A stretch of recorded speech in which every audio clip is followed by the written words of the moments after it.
부모 마음하고 다른 거야. 옆에서 보는 마음은. 속 없는 인간은 저러고 있고, 아유, 어디 가서 번쩍거리고, 아유. 뭐 아빠가 뭐 해준다고 진생 아빠가 살아주는 것도 아니시고.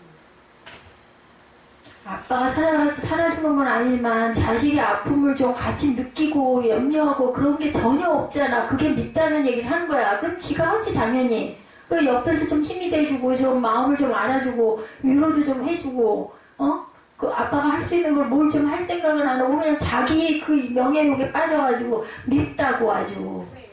그러니까는 생활비도 나몰라라 하고 그러고 있지. 뭘 날 보고 무슨 뭐 차태에다 줬으니까 뭘 해주지 그러냐 소리를 왜 해? 그것도 안 해줘? 내가 얘기하는 건 그 사람 기준에서 그 사람은 충분히 그렇게 생각하는 사람이라고. 그러니까 내가 부탁을 하지 말아야 되는 게 맞아. 그것도 그냥 내가 찾아가든지 택시를 타고 가든지. 근데 그걸 내가 못하는 거야. 차나 두고 택시 타고 가면 도저히 못 가겠고 아주 택시는 정말 싫어 나는. 우리 할렐루야 샬롬하고 인사합니다. 할렐루야 샬롬 샬롬 샬롬 샬롬 샬롬. 하나님 사랑합니다. 여러분 주 안에서 사랑합니다. 예, 오늘 계시록 9장 말씀이죠. 다섯째 천사가 나팔을 불매 이렇게 시작을 합니다. 내가 보니 하늘에서 땅에 떨어진 별 하나가 있는데 그가 무저갱의 열쇠를 받았더라 이렇게 얘기하죠. 예, 나팔을 불매 이스라엘 민족 가운데 인침을 받지 않은 자, 예, 그가 연기와 황충, 화학전이나 생물학전에 의해서 5달 동안 전갈에 쏘일 듯한 고통을 당한다 이런 뜻을 갖고 있습니다. 예, 5절에 보면은 그렇게 얘기하죠. 예, 그러나 그들은 죽이지는 못하게 하시고 5달 동안 괴롭게만 하게 하시는데 이거 참 죽는 게 낫지. 그 괴롭게 하면 정갈이 사람을 쏠 때 괴롭게 한 것 같더라. 이 다섯째 천사가 나팔을 불매 하늘에서 땅에 떨어진 별 하나가 있는데 무저갱의 열쇠를 받았더라. 그가 무저갱을 여니 그 구멍에서 큰 화덕의 연기 같은 연기가 올라오매 해와 공기가 그 구멍의 연기로 말미암아 어두워지며 황충이 연기 가운데로부터 땅에 나오매 그들이 땅에 있는 정갈의 권세와 같은 권세를 받았더라. 그들에게 이르시되 땅에 풀이나 푸른 것이나 각종 수목은 해하지 말고 오직 이마에 하나님의 인침을 받지 아니한 사람들만 해라 하시더라. 그러나 그들을 죽이지는 못하게 하셔서 인침받지 않은 자들이 이런 괴로움을 받는다는 거죠. 예, 땅에 풀이나 푸른 것이나 각종 수목은 해하지 말아라. 4절이죠. 땅에 풀이나 각종 수목을 전혀 해하지 않고 오직 사람들만 해야 할 수 있는 전쟁은 화학전이나 생물학전밖에 없다고 합니다. 하나님의 인침을 받지 아니한 사람들, 계시록 7장 4절에서 8절에 이스라엘 각 지파 가운데 하나님의 인침을 받은 사람들을 제외한 나머지 사람들을 뜻하고 있습니다. 여섯째 천사가 나팔을 불매 이제 13절부터 여섯째 천사 그 안에 말씀을 함께 나눠보죠.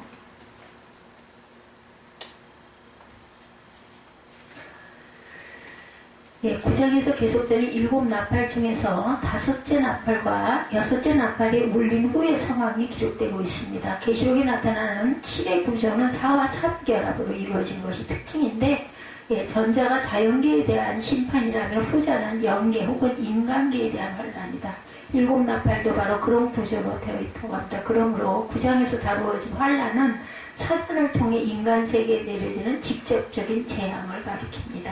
예, 다섯째 나팔소리 1절에서 말씀하죠. 떨어진 별이 무저갱의 열쇠를 받습니다. 5째 천사가 나팔을 불 때 요한 하늘에서 땅에 떨어진 별 하나를 보았어요. 이 하늘에서 땅에 떨어진 별은 아마도 타락한 천사를 가리키는 듯하죠. 근데 그는 무저갱의 열쇠를 받습니다. 이것은 하나님께서 마귀를 이용하신다라는 것을 상징하고 있습니다. 마귀는 이 세상에서 활동하긴 하지만 하나님이 허락하신 한도 내에서만 할 수 있다. 그가 무저갱을 여니 그 구멍에서 큰 풍미의 연기 같은 것이 올라오고 2절이죠. 예, 구멍에서 화덕의 연기 같은 연기가 올라오며 해와 공기가 그 구멍의 연기로 말미암아 어두워졌다 이렇게 말하고 있어요. 예, 마귀는 어둠의 세력으로 사람의 눈에 어둡게 하며 빛과 지식을 제거하죠. 또한 무지와 과오를 중진시켜서 하나님으로부터 사람들을 멀리 떼어놓으려고 합니다. 이 세상 사람들은 어둠 속에 있다면 그들은 마귀를 따를 수밖에 없어요. 그러나 광명한 세상에서 하나님의 빛을 바라보는 성도들은 마귀를 당연히 따르지 않죠. 사단은 땅에서만 영향력을 행사합니다. 계시록 12장 9절 큰 용이 내쫓기니 옛뱀 곧 마귀라고도 하고 사탄이라고도 하며 온 천하를 꿰는 자라. 그가 땅으로 내쫓기니 그의 사자들도 그와 함께 내쫓기니라. 그러겠죠. 무저갱은 지하 감옥입니다. 누가복음 8장 31절에 증거합니다. 무저갱으로 들어가라 하지 마시기를 간구하더니 이렇게 얘기하죠. 황충이 땅 위로 올라가 땅의 권세를 받는다. 3절에 보니까 연기 가운데로부터 땅 위에 나오매 그들이 땅에 있는 정갈의 권세와 같은 권세를 받았더라. 그 황충은 땅에 있는 정갈의 권세 같은 권세를 받았고 식물을 해하는 것이 아니라 이마에 하나님의 입맞지 아니한 자들만 해하라는 명령을 받죠. 4절에 보면은 그들에게 이르시되 땅에 풀이나 푸른 것이나 각종 수목을 해하지 말고 오직 이마에 하나님을 인침을 받지 아니한 사람들만 해하라. 이 전쟁이 핵전쟁이나 그러한 전쟁이 이렇게 된다고 하죠. 생물학적, 이것은 그 풀이나 이런 것들은 그대로 있다고 하는 거죠. 하나님의 입맞지 않은 사람들이란 사단의 인을 받은 사람들입니다. 불신자들이 고통받는 내용이죠. 황충은 그들을 죽이지는 않고 5달 동안 정갈의 고통과 같은 극심한 괴롭힘만 주었어요. 그날에는 사람들이 죽기를 구해도 죽음이 오히려 그들을 피해간다. 6절에 무서운 얘기예요.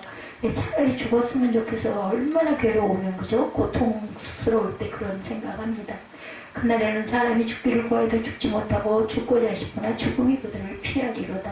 황충들의 모형은 전쟁을 위하여 준비한 말들 같고 그 머리에 금 같은 관 비싼 것을 썼으며 그 얼굴은 사람의 얼굴 같고 여자의 머리털 같은 머리털이 있고 이빨은 사자의 이빨 같으며 철로 호신경 같은 호신경이 있고 그 날개들의 소리는 병과 많은 말들이 전쟁터로 달려들어가는 소리 같으며 정갈과 같은 꼬리와 spun 살이 있어 그 꼬리에는 5달 동안 사람들을 해하는 권세가 있더라. 이렇게 얘기하고 있죠. 요한은 이 황충의 모양에 대해서 자세히 설명하죠. 전쟁을 위하여 예비한 말들 같고 머리에 금 같은 멸류관 비슷한 것을 썼고 얼굴은 사람의 얼굴 같고 여자의 머리털 같은 머리털도 가졌고 그 이는 사자의 이 같다. 8절에 7절 8절에 이렇게 설명하고 있습니다. 철흉각 같은 흉갑이 있고 날개의 소리는 병과 많은 말들이 전장으로 달려들어가는 소리 같고 정갈과 같은 꼬리와 쏘는 살이 있었다. 9절에 이렇게 얘기하고 있어요. 9절에 철 호신경 같은 호신경이 있고 날개들의 소리는 병과 많은 말들이 전쟁터로 달려들어가는 소리 같으며 10절에 정갈 같은 꼬리와 쏘는 살이 있어 그 꼬리에는 5달 동안 사람들을 해하는 권세가 있더라. 그들에게 왕이 있으니 무저갱의 사자라. 히브리어로는 그 이름이 아바도니오, 헬라어로는 그 이름이 아볼로온이더라. 우리 여기까지 읽었어요. 그죠? 이렇게 말씀하고 있습니다. 파괴자의 등장의 재앙이 끝이 아니라 다른 재앙들이 기다리고 있다고 요한은 말하고 있어요. 파괴자의 파괴가 끝이 아니라는 거죠. 무저갱은 밑이 없는 거대한 구멍, 끝이 없어요. 그 무저갱의 사자가 권세가 있다고 하나 제한적이고 일종의 왕이지만 어둠의 권세만을 가지고 있다. 그 이름의 뜻은 파괴자로 사람들의 영혼과 육신을 파괴하는 일을 계속한다는 거죠. 이 파괴자의 등장이 재앙의 끝이 아니라 다른 재앙들이 기다리고 있다. 요한이 말합니다. 세상 피조물에 대한 결정권은 하나님에게 있죠. 욥기 1장 12절에 야훼께서 사단에게 이르시되 내가 그의 소유물을 다 내 손에 맡기노라. 다만 그의 몸에는 내 손을 대지 말지니라. 사탄이 곧 야훼 앞에서 물러가니라. 사탄도 하나님이 허락을 하셔야 한다는 거죠. 생명을 거둘 수 있는 분은 하나님뿐이시다. 야고보서 4장 13절에서 15절입니다. 들으라 너희 중에 말하기를 오늘이나 내일이나 우리가 어떤 도시에 가서 거기서 1년을 머물며 장사하여 이익을 보리라는 자들아 내일 일을 너희가 알지 못하노다. 너희 생명이 무엇이냐 너희는 잠깐 보이다 없어지는 않겠니라. 너희가 도리어 말하기를 주의 뜻이면 우리가 살기도 하고 그것이나 저것을 하리라 하거늘. 야고보서 4장 13절에서 15절이었습니다. 이 땅에 임하는 재앙은 육체에만 국한이 됩니다. 마태복음 10장 28절이죠. 몸은 죽여도 영혼은 능히 죽이지 못하는 자들을 두려워하지 말고 오직 몸과 영혼을 능히 지옥에 멸하실 수 있는 일을 두려워하라 말씀합니다. 6번째 나팔소리가 이제 드디어 13절부터 울리죠. 12절에 첫째 화는 지나갔으나 보라 아직도 그 후에 화 둘이 이르리로다. 6째 천사가 나팔을 불며 내가 들으니 하나님 앞 금제단 네 뿔에서 한 음성이 나서 나팔 가진 6째 천사에게 말하기를 큰 강 유브라데의 결박한 네 천사를 도와주라 하매 네 천사가 놓였으니 그들은 그년 월 시일에 이르러 사람 3분의 1을 죽이기로 준비된 자들이더라. 마병대의 수는 2만만이니 내가 그들의 수를 들었노라. 이같은 환상 가운데 그 말들과 그의 탄자들을 보니 불빛과 자줏빛과 유황빛 호신경이 있고 또 말들의 머리는 사자머리 같고 그 입에는 불과 염료와 유황이나 나오더라. 이 세 재앙 곧 자기들의 입에서 나오는 불과 염료와 유황으로 말미암아 사람 3분의 1이 죽임을 당하니라. 이 말들의 힘은 입과 꼬리에 있으니 꼬리는 뱀 같고 또 꼬리에 머리가 있어 이것으로 해야더라. 이 재앙이 죽지 않고 남은 사람들은 손으로 행한 일을 회개하지 아니하고 오히려 여러 귀신과 또는 보거나 듣거나 다니거나 하지 못하는 금은 돈과 목속의 우상에게 전하고 또 그 살인한 복수와 음행과 도둑질을 회개하지 아니하더라. 완전히 그죠? 예. 구원의 반열에서는 벗어난 사람들의 이야기입니다. 3분의 1이 죽는 큰 살육의 재앙, 6번째 천사가 나팔을 불매 요한은 하나님 앞 금단 네 뿔에 사는 음성이 나는 것을 들었어요. 13절에 그 음성은 나팔 가진 6째 천사에게 큰 감리 무라대에 결박한 네 천사를 놓아주라 합니다. 그 네 천사들은 그 연월 시에 사람 3분의 1을 죽이기로 예비한 자들이었어요. 이 살육의 시간에 대해서 확실한 개념으로 알기는 어렵지만 재난이 시작되는 때부터 끝나는 시간까지 일정한 시간으로 정해져 있다는 것을 알 수 있다. 그렇지만 그 살육의 재앙은 사람 3분의 1이 죽는 엄청난 것이라는 겁니다. 아직 이러한 재난이 세상의 역사에서 발생한 일이 없고 장차 임할 환란 때에 있을 것임이 분명하다는 것. 그 살육의 재앙은 큰 전쟁을 통해서만 나타날 수 있는 것이 분명하다. 요한이 들은 마병대의 수는 2만만이에요. 이 숫자를 보아도 아직 지구상에 발생한 전쟁에서 동원된 적이 없는 군대의 숫자입니다. 16절이죠. 또 마병대란 17절 이하에서 언급하는 대로 불빛과 자줏빛과 유황빛 흉갑이 있고 그 말들의 머리는 사자머리 같고 입에서는 불과 연기와 유황이 나오는 것이다. 이 묘사는 가공할 무기와 방어수를 거친 완벽한 군대를 가리키는 것이 틀림없는데 이러한 군대가 2만만 즉 보다 그 헤아릴 수도 없고 수라고 하니 대단한 군대가 아닐 수 없다. 요한은 이 말들에 의해서 나오는 불과 연기와 유황으로 인해 사람 3분의 1이 죽을 것이다. 18절이죠. 재난을 통해서 사람이 죽습니다. 계시록 16장 9절에도 사람들이 크게 태움에 태워진지라 이 재앙들을 행하는 권세를 가지신 하나님의 이름을 비방하며 회개하지 아니하고 주의 영광을 돌리지 아니하더라. 계시록 11장 13절에도 이렇게 말씀하고 있습니다. 죽지 않는 사람들은 회개치 않습니다. 이 가공한 재앙으로 인해 지상의 사람들 중 3분의 1이 죽은 후에 살아남은 사람들의 모습을 요한은 보았는데 그들은 손으로 행한 일을 회개하지 아니하고 오히려 여러 귀신과 금은동과 목소 우상에게 절하고 살인과 복수가 음행과 도적질을 회개하지 않았다. 21절에 그렇게 말씀하고 있죠.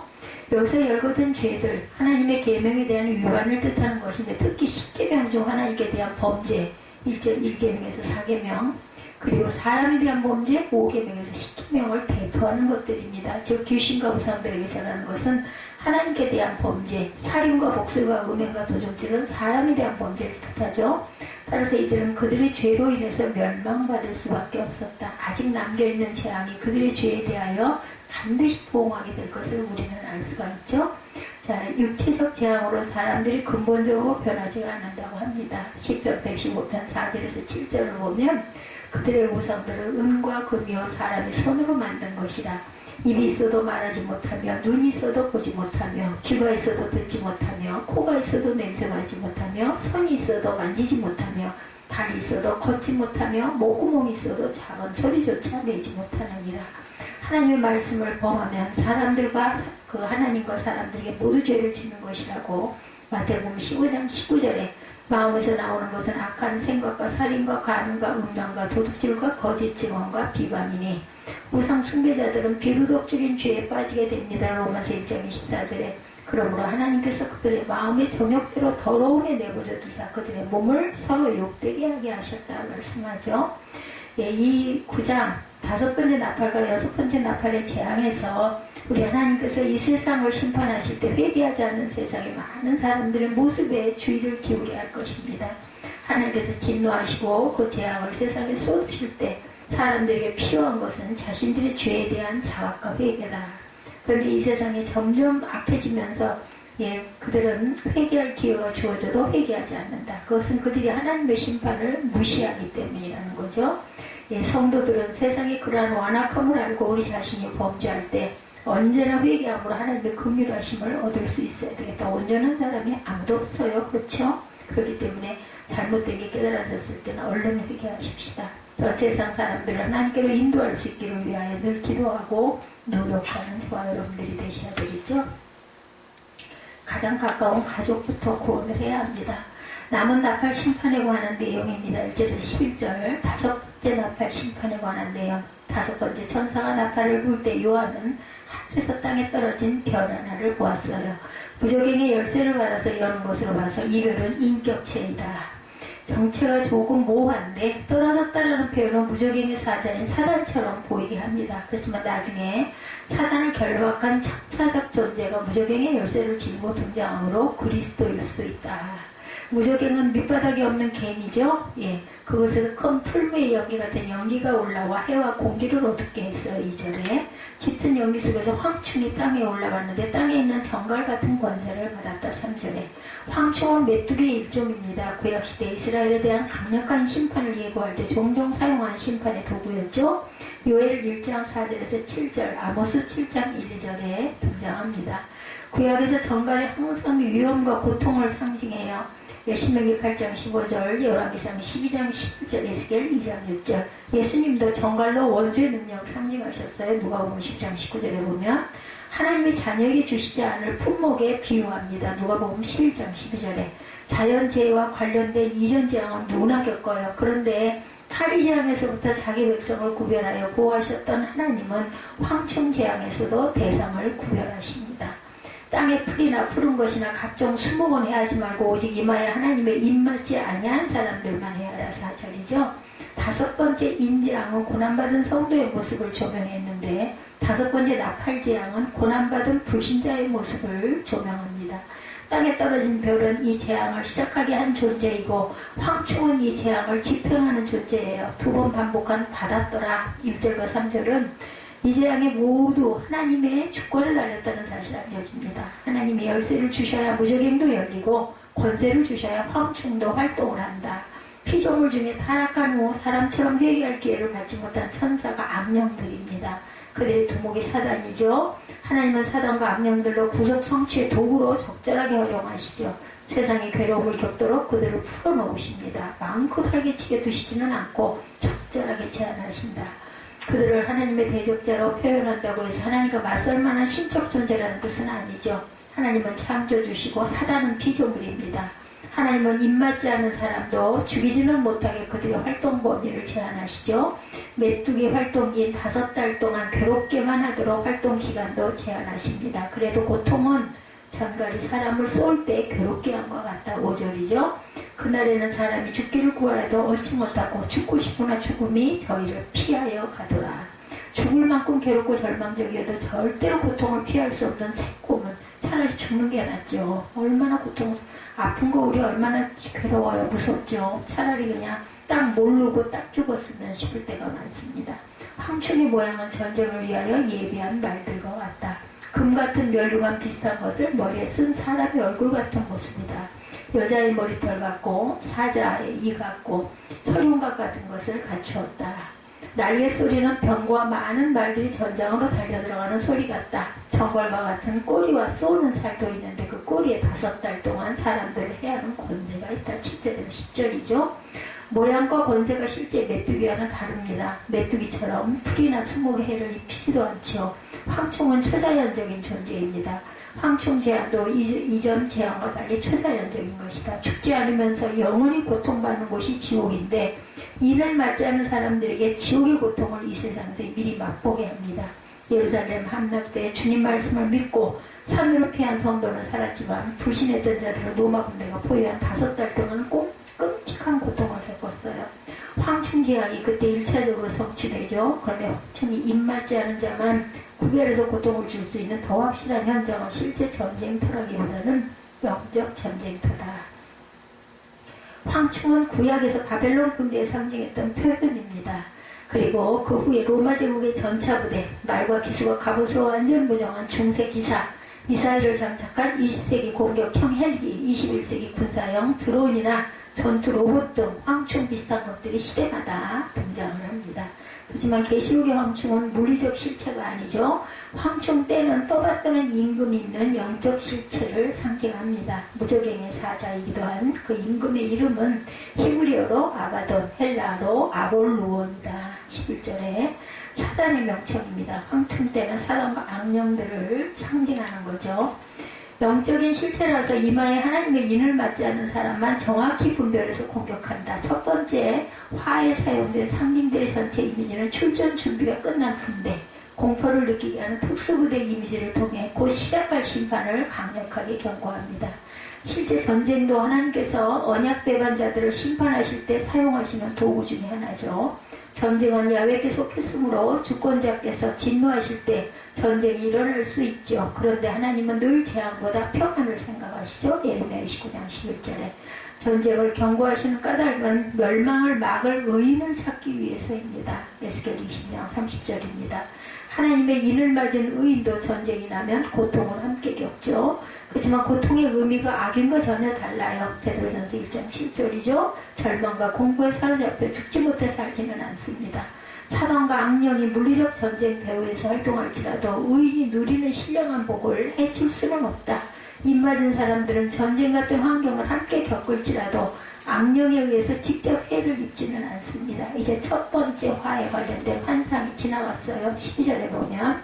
그래서 13절에서 21절은 둘째 화, 곧 여섯 번째 나팔재앙을 계시하는 내용이죠. 요한은 하나님 앞 금단 네 뿔에서 나오는 한 음성을 듣습니다. 제단 아래서 부르짖던 순교자들의 간청과 모든 성도의 기도가 모여있는 금제단이죠. 예, 공의를 바라는 성도의 기도가 모인 곳에 천사가 말하는 음성이 나옵니다. 여기 본문 6장 9절에서 11절, 8장 3절에 같은 그 말씀이 있어요. 계시록 6장 9절에서 11절, 8장 3절. 자연을 통한 간접 재앙뿐 아니라 인간에게 내리는 직접 재앙도 성도들의 기도가 기반인 것을 보여줍니다. 큰강 유보라드의 결박한 네 천사를 놓아주라. 13, 4절이죠. 유보라드는 아브라함이 약속받은 땅의 동쪽 경계선입니다. 언약 백성을 심판하는 도구로 쓰였던 아수르, 바벨론, 페르시아 제국이 예루살렘을 침공할 때 이 강을 넘어왔었던 거죠. 하나님의 심판은 약속의 땅을 보호하시던 손을 거두는 형태로 나타납니다.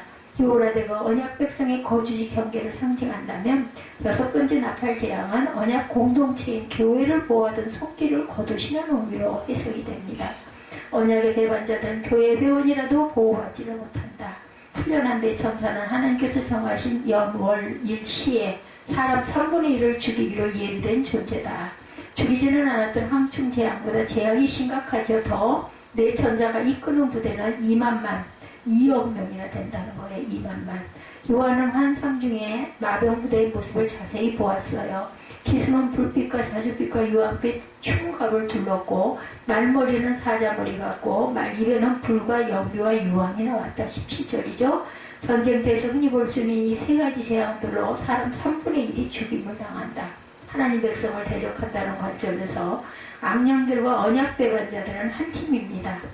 그러니 발람의 길을 걷는 자들이나 니골라당이나 이세벨의 추종자들은 사단에게 상을 받아야 할 것 같죠? 그런데 실상 언약 배반자들이 악령들에 의해 치명적인 타격을 받습니다. 역사에서 반복되었던 악령의 소금수, 둘째 화에 등장한 말들도 실제 말이 아니죠. 이 말들의 힘은 그 입과 꼬리에 있으니 그 꼬리는 뱀 같고 꼬리 위에 머리가 있어서 이것을 해야 하더라. 꼬리에도 머리가 붙었대요. 19절에.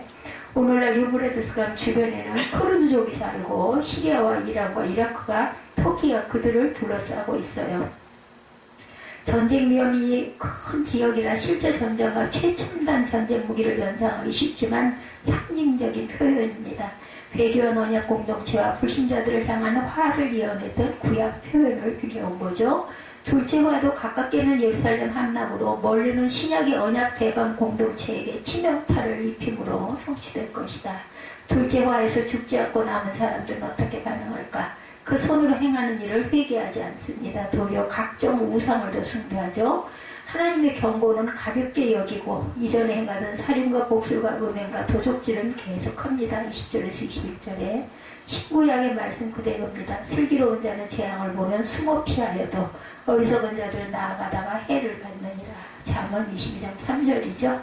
다만 내 고집과 회개치 아니할 마음을 따라 진노의 날 곧 하나님의 의로우신 판단이 나타나는 그날에 임할 진노를 내게 쌓는도다. 로마서 2장 5절입니다.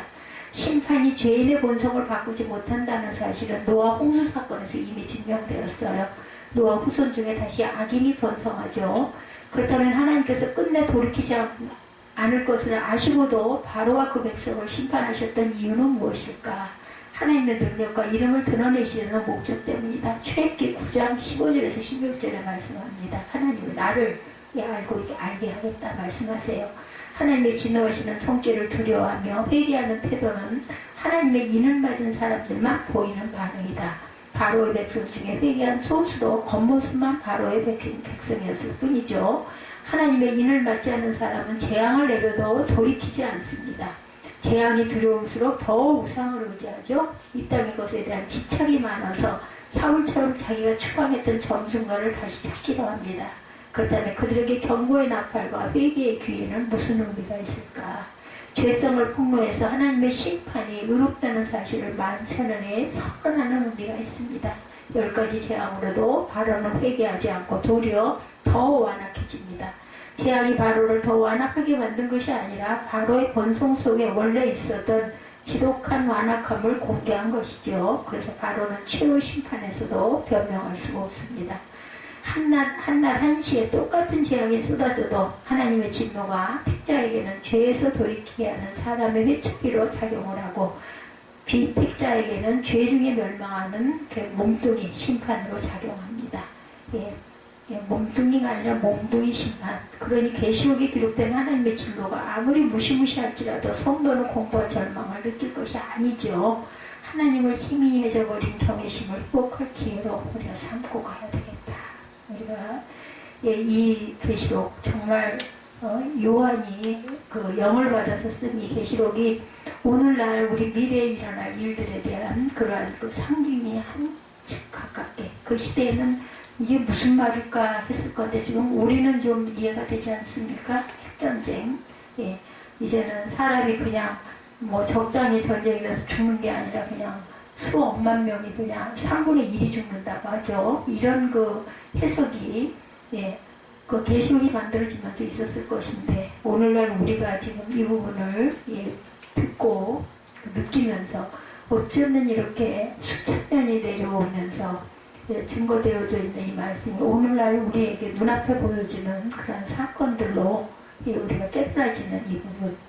영이신 하나님께서 하나님의 그 선지자들을 통해서 또한 예언자들을 통해서 성경에 기록되어 있는 계시록의 말씀 그냥 읽기만 해도 와 정말 그런 일들이 앞으로 미래적으로 일어날 수 있겠구나 하는 그런 감동이 그냥 바짝 다가오죠. 그러면 우리 선조들은 어땠을까? 그저 50년, 100년 전에 말씀을 이대로 해석을 하면서 그런 일이 과연 있을까? 어떻게 이런 일이 있을 수가 있어? 그런데 지금 그렇고 앞으로 50년, 100년 지나가면 그때 우리 후손들은 또 어떨까요? 바로 코앞에 있어서 더 아주 피부로 느껴지지 않을까 하는 생각이 듭니다. 결단하시고 이마에 꼭 인을 맞으셔서 이런 무서운 그런 재앙 속에서 구원을 얻지 않도록 미리미리 준비하시는 저와 여러분 되시기를 주님의 이름으로 축복합니다.